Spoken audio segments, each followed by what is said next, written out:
Cold fusion. Here's an interview with Wally Ripple, known to renewable energy enthusiasts everywhere as one of the best informed and most committed proponents of electric vehicles and environmental stewardship more generally. In the course of an earlier conversation I had with Wally on electric transportation, he happened to mention cold fusion, and it occurred to me that readers may wish to learn more about this latter subject. Craig Shields, when I was out at your place a couple of weeks ago, you mentioned that you believed that cold fusion was actually legitimate science. I know this is a controversial topic, but I was hoping that you wouldn't mind letting me understand it from your perspective. May I ask you a few quick questions? Wally Ripple, absolutely. Let me begin by asking you, Craig, how much do you know about this? CS. Oh, I can tell you everything I know in just a few sentences, and even that may contain errors. Here goes. If you electrolyze heavy water, that is, water made of deuterium and oxygen, in the presence of a palladium anode, you wind up with more energy than you would expect, and more than you could explain with standard chemistry, and you get products that suggest that a nuclear reaction took place. Yes, that's right. Cold fusion is a concept that began in 1989 with the experiments of Fleischmann and Pons at the University of Utah. The world had wrongly assumed that fusion could only happen in the way it was developed in the hydrogen bomb, that is, 100+ million degrees Kelvin and extremely short time periods, 10 to 22 seconds.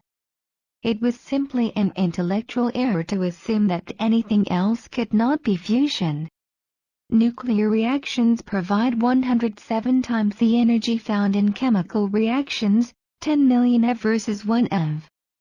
So, in truth, if there are any large amounts of energy and any nuclear products, for example, gamma rays and neutrons, it can only be a nuclear reaction. Both in the conventional high temperature and the cold fusion environments, two reactions are noted.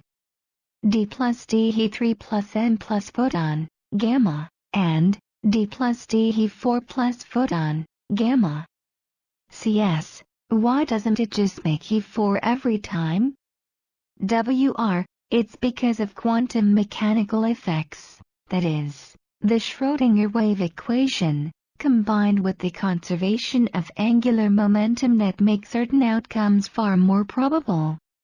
In the case of conventional fusion, the preferred reaction is number 1, 99.9999% of the time. But reaction number 2 does take place roughly one event in 10^6. In the case of cold fusion, the preferred reaction is number 2, possibly greater than 99.9% of the time. These alternatives are referred as branches, and the term branching ratio is used to identify the relative frequency between the two reactions. CS, okay, but where does the energy come from? To me, it looks like that in either case, both sides have the same number of protons and neutrons. Doesn't the energy come from the mass-energy equivalence? Yes, there are no whole particles that annihilate, but the mass of components on the right side of each reaction is about 1% less than that at the left side. You know that a charged battery weighs more than a discharged battery. It's the same thing here. The difference is the energy that is stored in the electric fields. The energy is the integral of that electric field.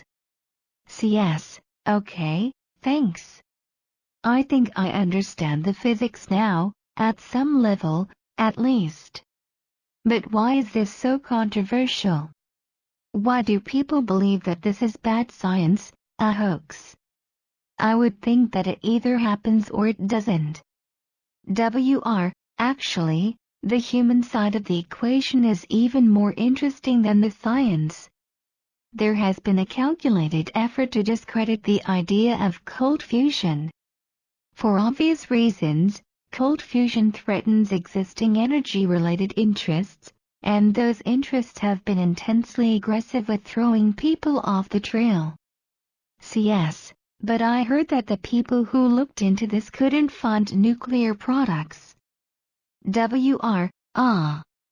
That's simply not true. The researchers from Caltech and MIT did find nuclear products. They fudged the numbers to get the dough off the case.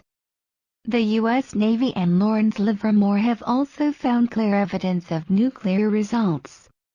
And even when they admit they find nuclear products, they would say things like, "Oh, the engineering on this will be really hard."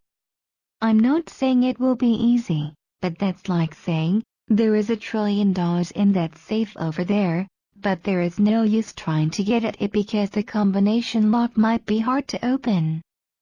All these ridiculous ideas are a result of the enormous pressure to agree with the idea that cold fusion is a hoax. CS. To me, this sounds a lot like what I hear about the science, and the politics, behind global warming. I hear that even extremely senior people are ostracized all the time for not conforming to the mainstream viewpoints on the subject. WR. Exactly right.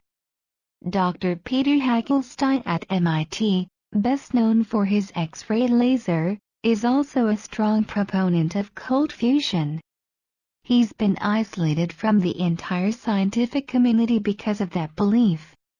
Some of the people who had investments in cold fusion testified against it, apparently so that they could maintain majority control of the development of the technology. Yet despite all the active attempts to divert attention away from cold fusion, the technology carries with it an enormous amount of credibility, but most of it is very quiet. For instance, the U.S. Navy has performed experiments producing neutrons in groups of 3. Also, there is an internal memo within DARPA in which they clearly state that they believe that cold fusion is real. Energy companies have worked hard to discredit cold fusion, though, with the Obama administration, they will have a harder time doing this than they did under Bush. Caltech has done almost no research in this subject. After the great electric car race, I was asked to be the parade master for the celebration in Pasadena. When he talked publicly about the race, Caltech President Dr. Lee Dubridge always used my name rather than his own in discussing the project. I once asked him why he did this, and he told me, "As the president of Caltech, my number one responsibility is fundraising." That's all I'll say. What you need to know to understand this is that the oil companies make huge annual contributions. Frederick Hartley, Union Oil's president and trustee of Caltech, explained that he would tell the school, "We won't be able to continue to make these contributions if you are developing technology that represents a threat to us." What Union Oil is doing is not illegal. There's no law that says an oil company has to contribute to Caltech. Depending on your viewpoint, it's not even immoral. CS. But it's sickening, wouldn't you say?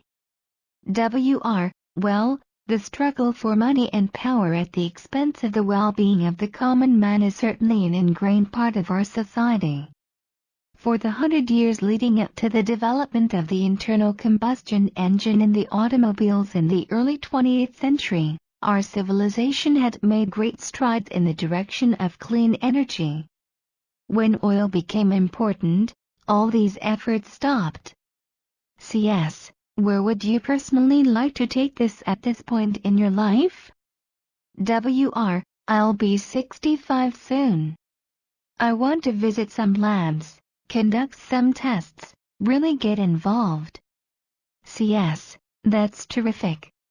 If it's not too personal a question, let me ask you this. When we met last time, you told me that you are a Christian. You said that the Golden Rule commands us to treat others as we would have them treat us, and that this needs to be applied to business, as well as to personal ethics. Yet, you said, You were bothered by hypocrisy. What exactly did you mean? A great deal of the evangelical world actively works against environmental friendliness. They seem to see fossil fuels as their allies, and ecologically sound solutions as their enemies. I don't see how this is consistent with the idea that all we see around us was the creation of a loving God. CS, now I understand. Wally, you're amazing, and I'm proud to know you. Thank you very much. For more information on this contributor, please visit http://2greenenergy.com/ renewable-energy-facts-fantasies/